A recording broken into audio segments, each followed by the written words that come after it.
જય ભીમ બધાને. નમસ્કાર. છેલ્લા ઘણા વર્ષોથી લગભગ 2016-17થી બામસેપ સાથે જોડાયેલો છું.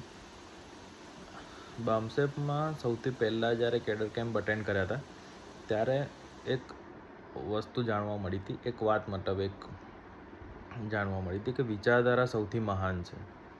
જેની વિચારધારા સમાજમાં ફેલેલી હોય એ જ સમાજ બાકી બધા લોકો ઉપર કંટ્રોલ રાખે છે અથવા એમની સત્તા હોય છે.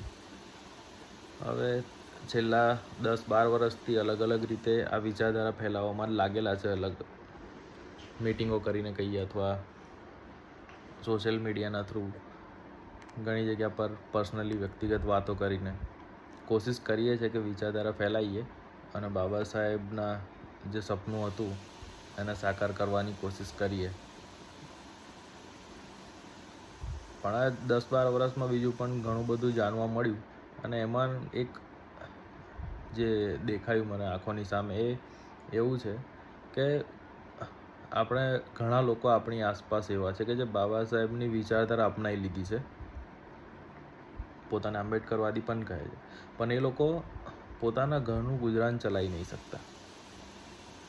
અને જ્યારે બીજી બાજુ કેટલાક કટ્ટર હિન્દુઓ છે જે આપણા અનુસૂચિત જાતિ સમાજના હોય અથવા આદિવાસી સમાજના હોય અથવા અતિ પછાત વર્ગના હોય, એમાંના કેટલાક લોકો એવા છે કે જે બહુ સારી રીતે બધા હિન્દુઓ સાથે હળી મળીને કોઈક સારો ધંધો કરતો હોય અથવા કોઈ સારી નોકરી કરતું હોય, એના આધારે પોતાનું આર્થિક ગુજરાન સારું ચલાવે છે, પોતાનો પરિવારનું ગુજરાન સારું ચલાવે છે, એ લોકોને સારી સ્કૂલમાં ભણાવે છે, જે પોતાને પૂરેપૂરા હિન્દુ જ સમજે છે અને દરેક ધાર્મિક માન્યતાઓમાં માને છે, બધા જ કર્મકાંડ કરે છે, છતાંય આર્થિક રીતે બહુ સદ્ધર છે.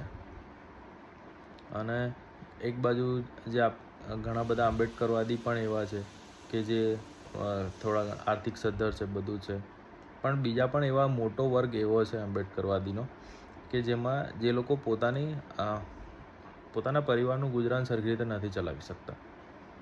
તો મને એક પ્રશ્ન એ થાય છે પછી કે આખરે બધું જ જો આખું જે દુનિયામાં જે આખી જે સિસ્ટમ ચાલી રહી છે એ જો સંપત્તિ માટે હોય તો વિચારધારા અપનાવ્યા પછી આગળ શું કરવાનું એ આપણે કેવી રીતે નક્કી કરીશું કે પછી સાચે જ જીવન ગુજરાન ચલાવવા માટે આ વિચારધારાનો કોઈ મહત્ત્વ છે ખરું?